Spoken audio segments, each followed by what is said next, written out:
Manusia itu tidak jauh dari politik, tidak jauh dari emosional, tidak jauh dari pemikiran pribadi, tidak jauh dari keuntungan-keuntungan yang hanya didapatkan secara pribadi dan lain sebagainya. Tetapi ketika dia memandang siapakah yang menciptakan manusia itu, maka kebenaran hakiki akan datang kepada dia. Seperti itu kira-kira, Uni. Lanjut. Ya, Masya Allah, betul Ustadz. Saya juga ada satu ini Ustadz Wafi, dan mungkin insya Allah kalau Ustadz sudah pulang ke Indonesia yang harus juga kita luruskan. Salah satu konten kreator bernama Kumaila, yang mana menurut beberapa orang, salah satunya Ade Armando, mengatakan bahwa si Kumaila ini belajar disiplin ilmu secara serius tentang agama Islam. Nanti Ustadz dan dia menolak berhijab dengan narasi-narasi yang mungkin insya Allah nanti kita pelan-pelan untuk bahas. Ini penting Ustadz, karena dia salah satu YouTuber mengatasnamakan dirinya Islam tapi lebih sering membawa paham-paham yang berbeda dengan jumhur ulama. Salah satu statement dia adalah bahwa Al-Quran tidak bisa dijadikan panduan kehidupan sepanjang masa, karena dia mengatakan ada expired gitu ya.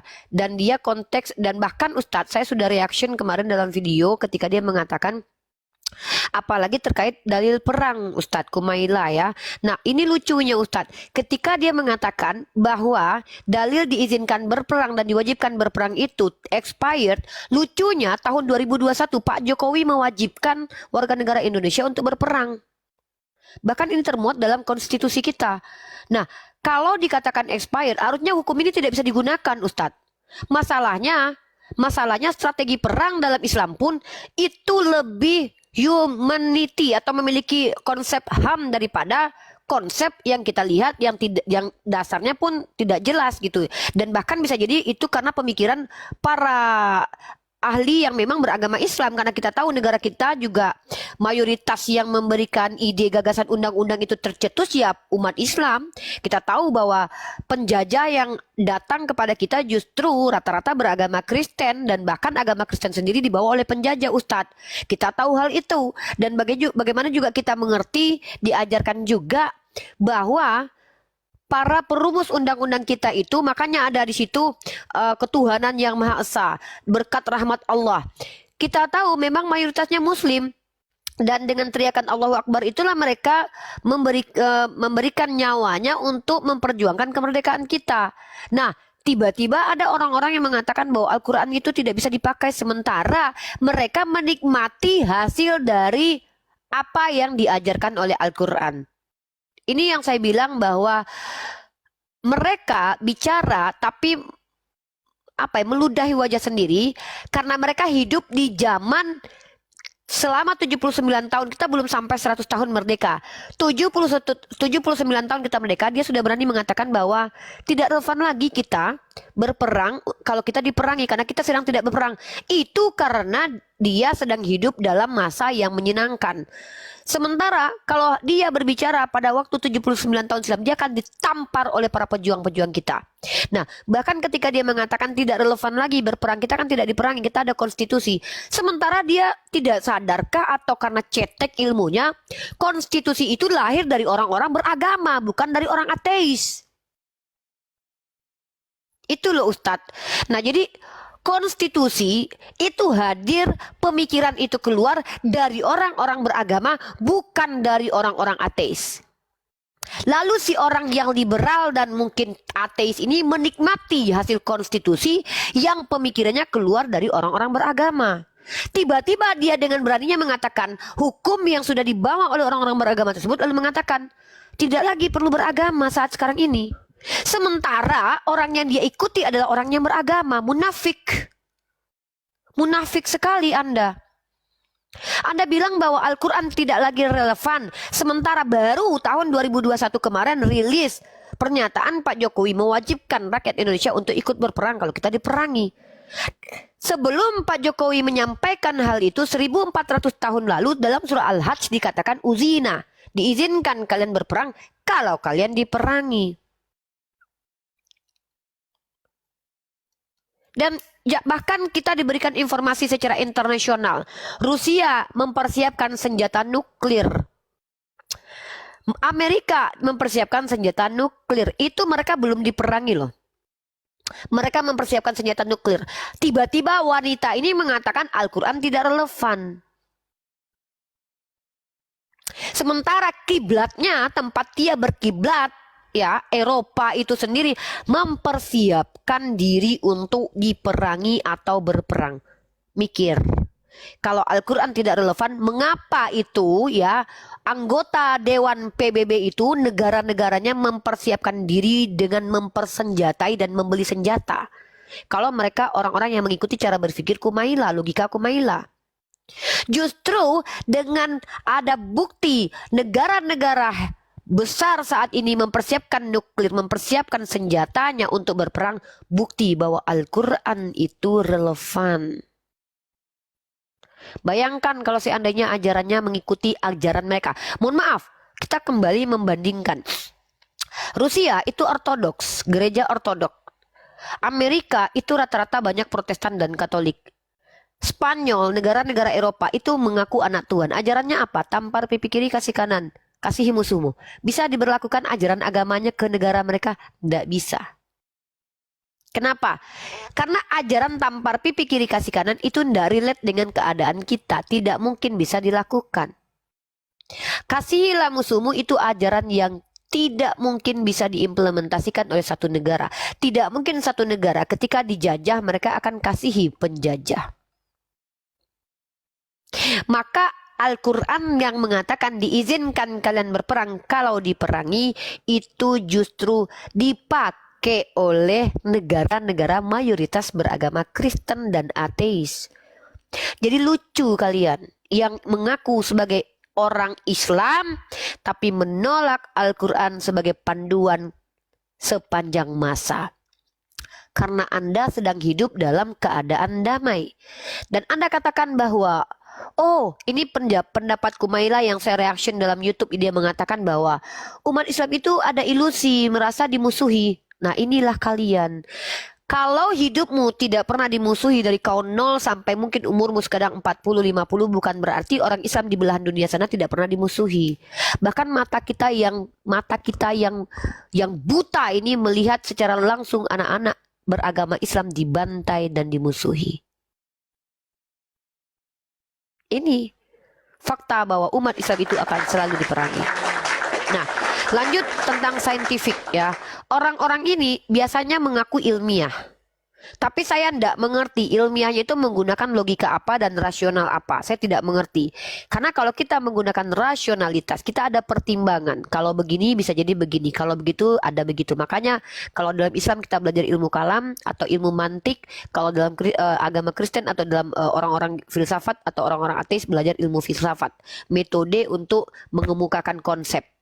Lanjut, kita bahas tentang bagaimana Al-Quran itu menjelaskan bentuk hari kiamat, situasi dan kondisi hari kiamat. Dan ternyata dalam teori yang dibawa oleh Stephen Hawking ini yang dibenarkan oleh Joseph Liken atau Liken namanya, dan juga disampaikan juga oleh Benjamin Alanach bahwa ternyata bumi ini berpotensi kehilangan massa dengan teori-teorinya. Seperti Ustadz Wafi katakan tadi, manusia yang disebut dengan ilmuwan itu adalah bisa salah. Mereka juga bisa salah. Bahkan teori yang puluhan tahun diterima bisa dibantah. Bahkan ingat ya, sejarah itu tidak absolut kebenarannya. Ustadz Wafi, tolong luruskan saya. Saya bikin statement yang cukup bombastis kali ini dan saya mau ada yang membantah saya. Saya katakan Ustadz Wafi bahwa periwayatan hadis itu lebih tinggi kedudukannya secara ilmiah dari buku sejarah Ustadz. Kenapa? Karena buku sejarah tidak semua bisa menjawab siapa, mengapa, di mana, bagaimana Ustadz. Sementara hadis itu wajib bisa menjawab itu. Bahkan kita mempelajari siapa perawinya, apakah kondisi psikologisnya atau kejiwaannya sehat, atau bahkan pendengarannya atau daya ingatnya pun sehat. Kita punya kaidah ilmu itu Ustadz. Sementara dalam sejarah Ustadz, bahkan pesundal pun atau mantan PSK pun ketika berbicara tentang situasi yang dihadapi itu bisa masuk ke dalam kategori sejarah atau bisa dituliskan dalam sebuah buku yang disebut dengan buku sejarah. Contoh informasi tentang Pak Soekarno. Seandainya ada orang yang tidak punya kredibilitas bicara tentang Pak Soekarno pernah pakai baju ini, bisa jadi itu dituliskan dalam sejarah walaupun orang tersebut adalah orang yang bisa jadi pendusta, bisa jadi yang orang yang tidak bicara tidak sesuai dengan fakta. Nah, jadi Ustadz, bahkan arkeologi pun Ustadz adalah ilmu yang mengambil peninggalan zaman dahulu, entah itu benda-benda ataupun tempat, maka itu tidak absolut kebenarannya karena ditafsir, Ustadz. Ditafsir untuk merekonstruksi lagi, membangun kembali bagaimana situasi kondisi pada zaman dahulu. Maka itu tidak absolut kebenarannya.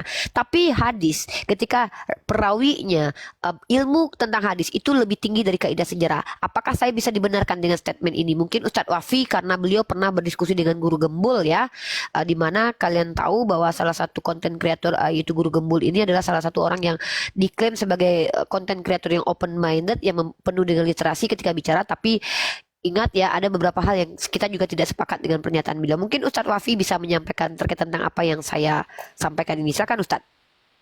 Oke, bismillahirrahmanirrahim. Makanya kan saya sampaikan bahwa kebenaran di dalam Islam itu bisa saya katakan absolut. Kenapa absolut? Karena tidak ada yang bertentangan dengan cara-cara penelitian, pencarian kebenaran yang telah dikonsepkan oleh para ahli saintifik.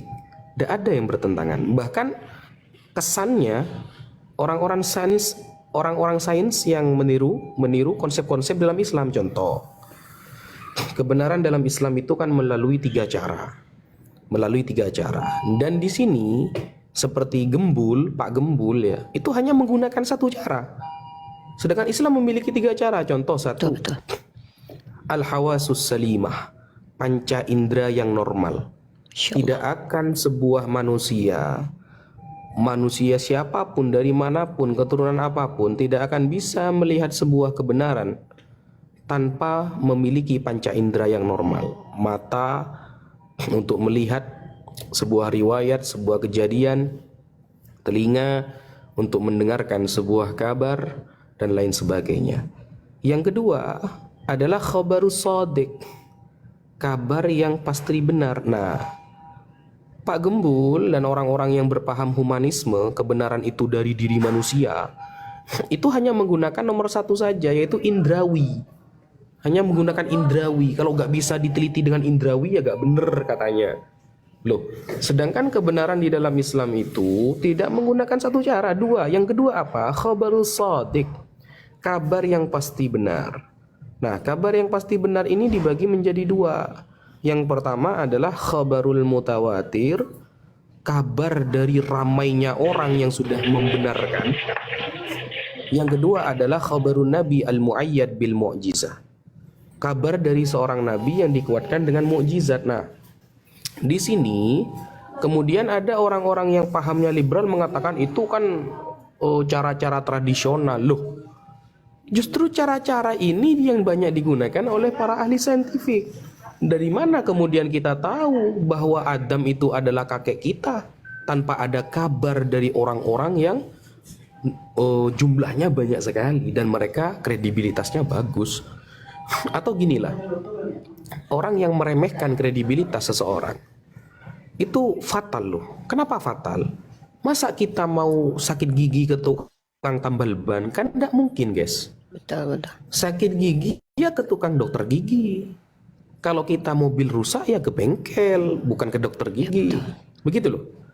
Orang yang meremehkan kredibilitas, keilmuan, fak atau fun yang dia kuasai itu sangat bahaya.